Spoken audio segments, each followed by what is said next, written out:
Good morning viewers, welcome to my channel.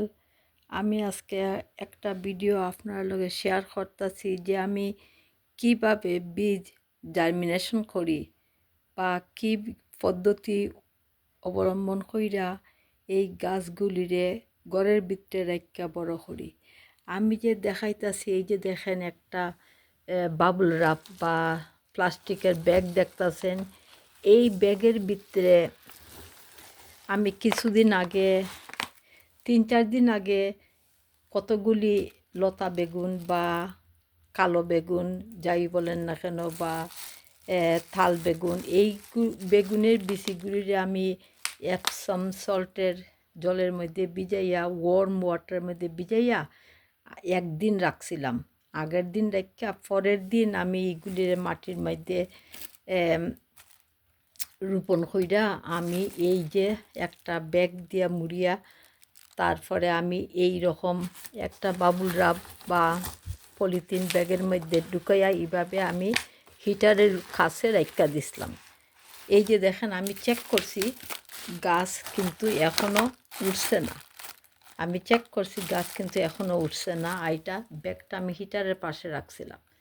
আর এই যে দেখেন, সেম মানে পদ্ধতি অবলম্বন কইরা আমি এই যে দেখাইতাছি কালো মরিচের গাছগুলি আমি এই রকম একই পদ্ধতিতে অবলম্বন কইরা আমি রাখছিলাম।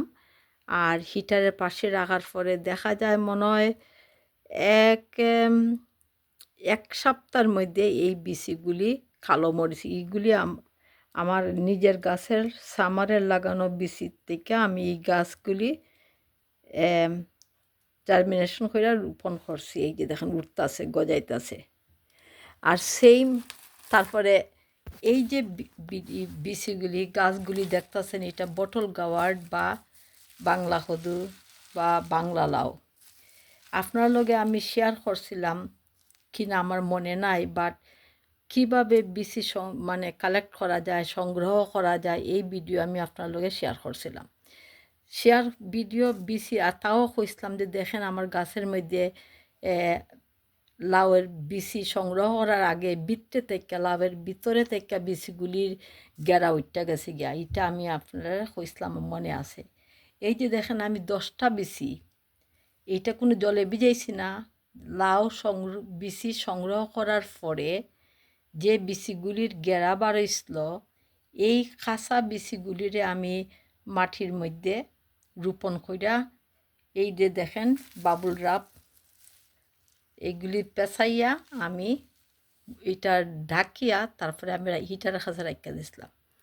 আর এত গরম পাইয়া জানেননি, এই যে দেখেন ফটাফট গাছগুলি জার্মিনেশন হইয়া সুন্দরভাবে বড় হইতাছে।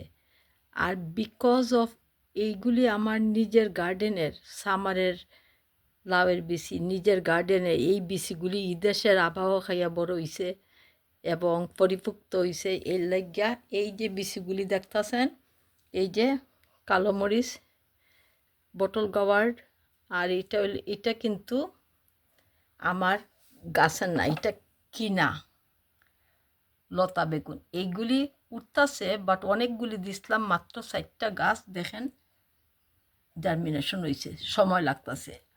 The moral of the story is, এই দেশের আবহাওয়া খাওয়াইয়া যে বিচিগুলি আপনারা নিজেরা গার্ডেন থেকে কালেক্ট করে সংগ্রহ করে রোপণ করেন, এইগুলির জার্মিনেশন বা উঠার এক মানে খুব তাড়াতাড়ি হয়। আর যেগুলো আমরা কিনি একটু সময় লাগে উঠে, বাট একটু সময় লাগে ভাই বোনরা। সো আর একটা কথা কইতেছি, এই যে দেখেন আমি একটা আঙ্গুরের কন্টেনার দিয়া বা স্ট্রবেরির কন্টেনারের দিয়া, একটার লিড দিয়া আর একটা কন্টেনার দিয়ে এইভাবে একটা গ্রিন হাউসের মতন ক্রিয়েট করে আমি রাখতেছি, যাতে গাছের গায়ে, বেবি চারাগুলোর গায়ে কোনো ঠান্ডা লাগে না। এরকম এই যে দেখেন নিচে Babul paper, Babul wrap, and side দিকে দেখেন বাবুল রাপ দিয়া এইগুলি, এই যে দেখেন এই 4টা গাছ আরও উঠতেছে, দেখা যাইতেছে। এই যে দেখেন, এই যে আমি দেখাইতেছি, এই যে দেখেন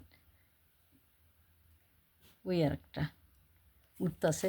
সো এইগুলি যেহেতু কিনা বিচি একটু সময় লাগে, আর এইগুলি হইল আমার নিজের হাতের কালো বিচি বা কৃষ্ণমরিচ আর বটল গাওয়ার তাড়াতাড়ি জার্মিনেট হইয়া তাড়াতাড়ি বড় হইতেছে। সো যাতে ঠান্ডা লাগে না, এই জন্য আমি এটা একটা গ্রিন হাউসের মতন ক্রিয়েট করছি।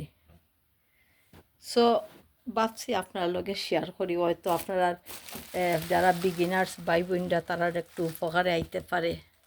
সো ভাই বোনরা আপনারা যারা নতুন বাগানি বা নতুন গার্ডেনার, তারা এইভাবে কইরা আপনারা চেষ্টা করবেন।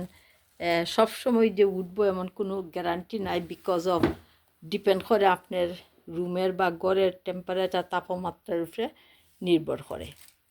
সো ভাই বোনরা, যেহেতু এই বিচিগুলি আমার কিন্তু গড়ের না, এই যে বিচি থাল বেগুন, লতা বেগুন, এইগুলি কিন্তু কিনা বিচি, এই জন্য একটু সময় লাগতেছে। আই ডোন্ট নো এটা কোন দেশ থেকে আইসে, কী সমাচার জানি না। সো উঠবো, বাট সময় লাগবো। তো ভাবছি আপনার লগে এটা শেয়ার করি। Thank you for watching. যে যেখান থেকে ভিডিওটা দেখতেছেন, আপনাদের মূল্যবান সময় নষ্ট কইরা আপনাদের অসংখ্য অসংখ্য ধন্যবাদ। আর হয়তো আপনারা একটু উপকারে লাগতে পারে, এর লাগে আমি ভিডিওটা শেয়ার করলাম। Thank you for watching.